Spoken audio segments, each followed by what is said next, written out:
Today I don't feel like doing anything. Hola, hola, bon dia companys i companyes. Avui, en aquesta classe de models de dades espacial rasters, tractarem amb dades del pantà de Susqueda.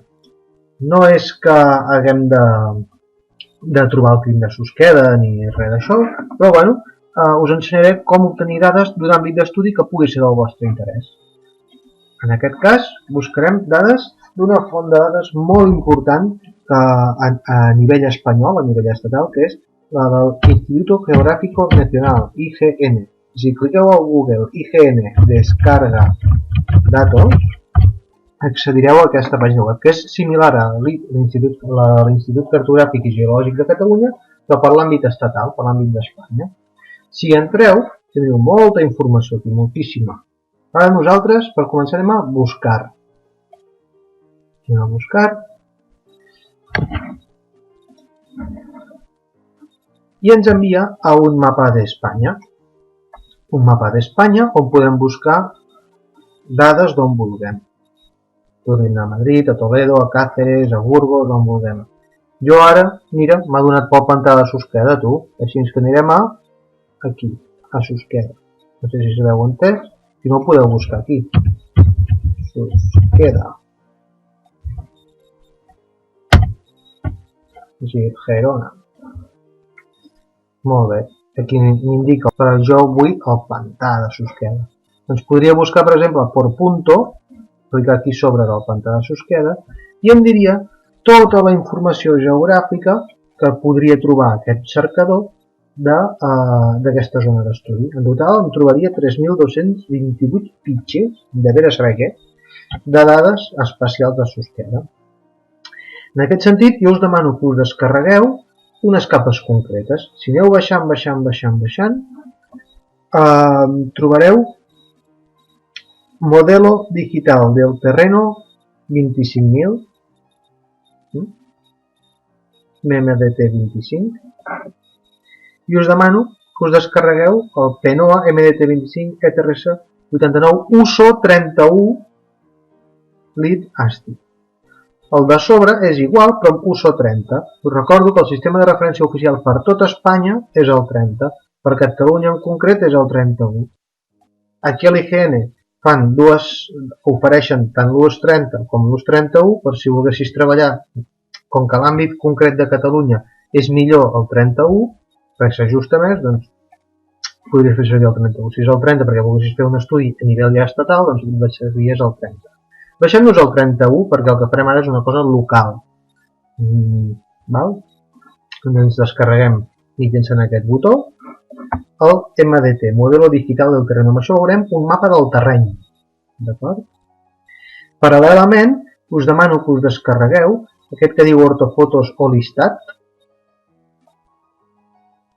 I també tenim una imatge que ens podem descarregar. Aquest botó d'aquí. I finalment, la tercera cosa que us demano que us descarregueu és la Ortofotos 5556. Aquestes són una fotografia aèria molt antiga, de les primeres que hi ha aquí a Espanya, i que es van fer el 1956-1957, quan es va acabar la Segona Guerra Mundial. Els Estats Units dominava el món més que ara, i va pentinar tota Europa fent fotografies aèries. Al cap dels anys, quan ja ha passat la Guerra Freda i tot plegat, les ha alliberat i ha donat als països interessats fotografies d'aquella època. Aquestes fotografies són molt interessants, com veurem quan s'hagin descarregat, perquè ens dona informació de fa molt temps, de com era Espanya, en aquest cas concret, la zona del pantà de Susqueda, l'any 1956-57. Bé, mentre es van descarregant les dades, ens anem al QGIS. El que veurem avui serà la zona del pantà de Susqueda, quan hi ha el pantà, quan es va fer el pantà, ho podeu buscar a internet quan es va fer aquest pantà. Com era abans que es fes el pantà aquesta zona, veieu, abans del pantà, l'any 56, després del pantà, és a dir, aquí va haver-hi una pèrdua d'interessos, ja us ho dic ara. Tot això era un poble que va quedar submergit sota l'aigua amb els seus camps de conreu, els seus patrimonis, les seves coses. Veieu? Abans, després del pantano, abans del pantano. I també veurem el model digital del terreny de la zona aquesta. El digital del terreny, que és el relleu. Bé, jo us ensenyaré una mica com fer aquests mapes. Val? Molt bé, doncs després de l'espoiler que us he fet sobre el que hem de fer, tenim el QGIS, fem un projecte nou, tenim un projecte net aquí, i tal com us diem sempre al Matxell, heu de ser molt endreçats i endreçades amb les vostres dades. El que ens hem descarregat de l'IGN, de la web de l'IGN, ho posarem doncs en una carpeta que es dirà IGN dintre de models de dades. Molt bé. Ens hem descarregat un fitxer que es diu MDT, PNOA MDT25, que és el del relleu, un fitxer que ja en el seu nom porta que és l'ortofoto de 1956-1957 i l'ortofoto de la llista. Anem a obrir primer el del terreny. Per fer-ho, anem a Layer, afegeix una capa raster i cerquem la nostra carpeta de dades, jo la tinc aquí, dret, copiar, i aquí pegar i obro el fitxer del terreny que es diu MDT25 i dic afegir i em demana el sistema de referència. Si vosaltres no teniu a la vista BTRS 89 UTM31 Nord, podeu buscar pel codi. Jo ja sé que és el 25831. Si a vosaltres no us apareix això aquí a la vista, podeu aquí a filtre 25831. 25831 és el codi internacional de l'UTM31 BTRS 89. Diguem aquest sistema de referència, tanquem i ens ha afegit aquí la capa del relleu de la zona del pantà de Susqueda que ens hem descarregat anteriorment. Per defecte ens ho fa en blanc i negre. Però alerta, aquí és on entra la classe de ràster d'avui. Tal com estem veient aquí en els valors que té cada cel·la, si ens acostem molt veiem que això és una malla de píxels, és un ràster, d'acord? Aleshores, si apretem el botó d'informació sobre d'un píxel, qualsevol, que voleu, veiem aquí la informació que ens dona és un número amb decimals, és a dir, és un float, tipus de dada float, en decimals. I ens diu aquí, per exemple, voleu, i m'ha dit 1078,77. Aquest valor és l'altura d'aquest píxel que jo he clicat a voleu sobre el nivell del mar. Si creieu una zona més fosca, per exemple aquí, espero que em doni un valor menor. Mira, 148,95. 148 metres sobre el nivell del mar i en una zona blanca 1000 i pico, 1080. D'acord? És a dir, tenim uns valors mínims del ràster de 65 metres sobre el nivell del mar, 65,937, i un valor màxim de 1176 metres sobre el nivell del mar. Aleshores, entre el mínim que pinta de color negre i el màxim que pinta de color blanc pur, hi ha tota la gamma de grisos. M'explico? M'enteneu? És a dir, en un ràster, els píxels es pinten, si és en aquest cas continu, repartint una paleta de colors entre el mínim i el màxim. Com en el tutorial abans hem vist de la intensitat de vermell, verd i blau, que eren els colors principals, i podíem veure el color natural, en un ràster amb una única capa, també podem fer que aquest degradat de colors sigui així. Anem a veure, amb el botó dret, a sobre la capa, i anem a veure les propietats d'aquest ràster. Anem a veure informació i veiem el que vam veure en el ràster anterior, aquell de Terrassa del camp de futbol. Veiem el nom del fitxer, on està ubicat, el sistema de referència, les coordenades de l'extensió, la coordenada límit occidental, la coordenada límit oriental, la de sota, aquesta. Ho sé perquè és més gran aquesta que aquesta. Veieu que és 4, 5, 6, 6, 7, 8 i aquesta és 4, 8, 4, 5, 6, 2, és a dir, aquesta és més gran, està més allunyada de Greenwich. Aquesta està més allunyada de Greenwich que aquesta. Igual que sé que aquesta és la sud i aquesta és la nord, perquè aquesta 4, 6, 7, 3, 1, 2, 1, 2, 4, 6, 4, 6, 3 és menor que 4, 6, 4. És a dir, aquesta és la coordenada límit al nord i aquesta és la coordenada límit al sud d'aquest ràster. Veiem que té una amplada de 1115 columnes de píxels i una alçada de 751 columnes de píxels. De fet, ja es veu que és més ample que alt. És com una fotografia, com es podria dir una fotografia. Tipus de dades. En aquest cas hem vist que és float 64, 64 bits floating point. Això vol dir que les dades, quan cliquem a sobre, hem vist que tenia decimals, floating point. Això vol dir decimals. Molt bé. Deixem una mica, veiem que només té una banda, veiem que el màxim és 1176, el píxel amb el número més alt és 1176 i el píxel amb el número més baix és 65,937. La mitjana és aquesta i la desviació típica dels valors és aquesta. Sí? Bé, tindríem molt... Ah, mira, i aquí tenim la mida de píxel. Això vol dir que cada píxel correspon a 25 metres sobre el terreny. És a dir, això m'acosto molt en un píxel d'aquests, mira, vaig que m'ha dit. Si me'n vaig des de la punta d'un píxel, perdoneu, bueno, del centre d'un píxel al centre de l'altre píxel són uns 25 metres. Si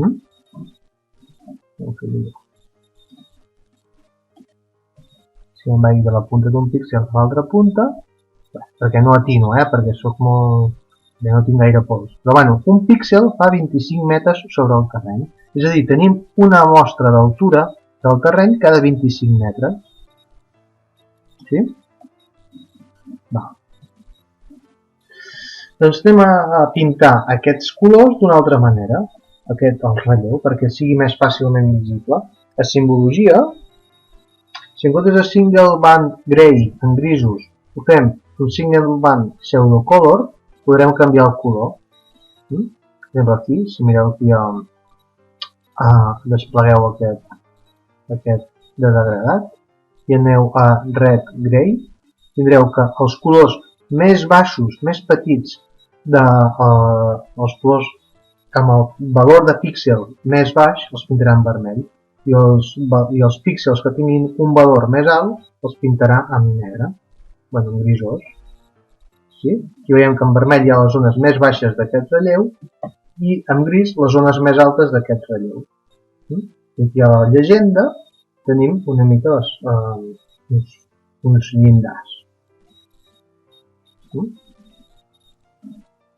Bé, aquí podríem jugar molt, podríem veure, per exemple, l'histograma.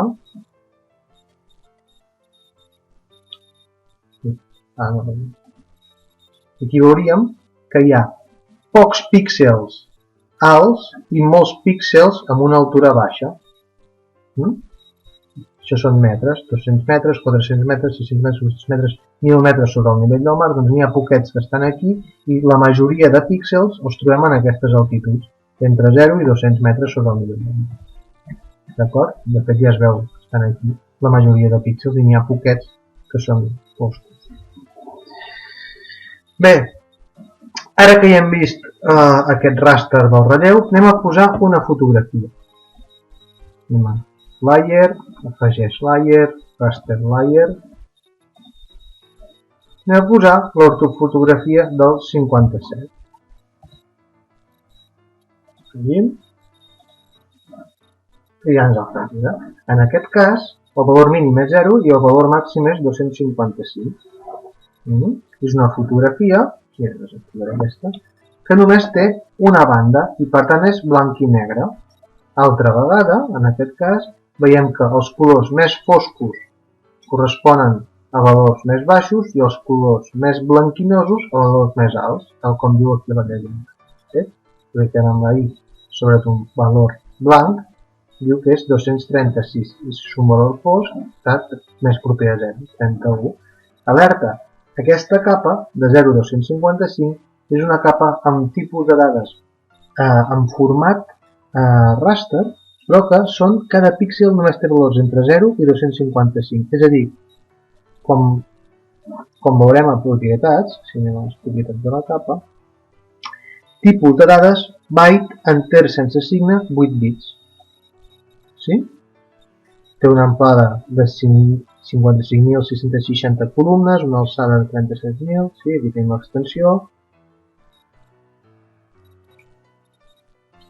I veiem que la mida del píxel és de 0,5 metres, és a dir, aquí tenim un mostret de, si ens acostem molt, cada píxel són 50 centímetres sobre el terreny, sí?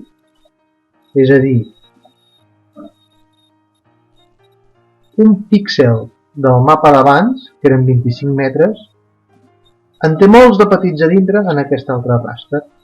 Per tant, el detall és molt millor en aquesta fotografia del PNOA del 57 que en el model del terreny. Això és la resolució espacial, la mida del píxel. La mida importa en això. Aquí tenim el detall. O sigui, la resolució espacial, la mida de píxel en aquesta fotografia, cada píxel correspon a 50 centímetres de la realitat del terreny. Són com rajoles de 50 centímetres. I la intensitat d'aquest color, blanc i negre, és el que veiem més fosc o més blanc en funció del número que hi ha en aquell píxel. Torno a fer perquè ens aclarem. Si clico sobre un lloc blanc, 249, molt proper al límit del rang de valors possible màxim. I si clico en un lloc fosc, 26, molt proper al mínim. En aquest cas ho estem veient en una paleta de grisos. I en el cas del relleu ho estem veient en una paleta que va de vermell a gris. Finalment, carregarem l'última capa que ens queda. La capa del 1997, la de l'alistat. I aquesta capa de l'alistat també té valors entre 0 i 255. Veiem com ha canviat el terreny, com ha canviat el tros aquest. Mireu aquí quins camps, quines ciutats, aquí al pantà, com ha canviat el territori entre el 1956 i el 1997. Sí? És una font d'informació, informació de fotografies aèries, normalment en format raster, molt interessant. Anem a veure les característiques d'aquesta ortofotografia de l'alistat, amb propietats. Per exemple, si en l'examen no us trobeu, us diu quina és la mida de píxel o resolució espacial d'aquesta capa, mirem aquí a les metadades i veurem que la mida de píxel és de 1 metre. 1 metre, és a dir...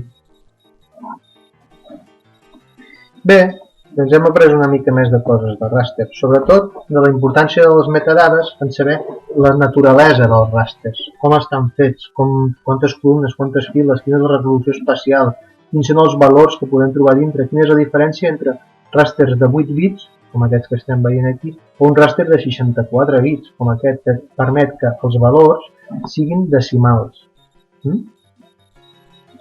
Molt bé, doncs hem vist de manera pràctica el que estem veient a la teoria. Bé, espero no haver estat massa avorrit i que us hagueu disfrutat d'aquest vídeo. Apa, adeu-siau.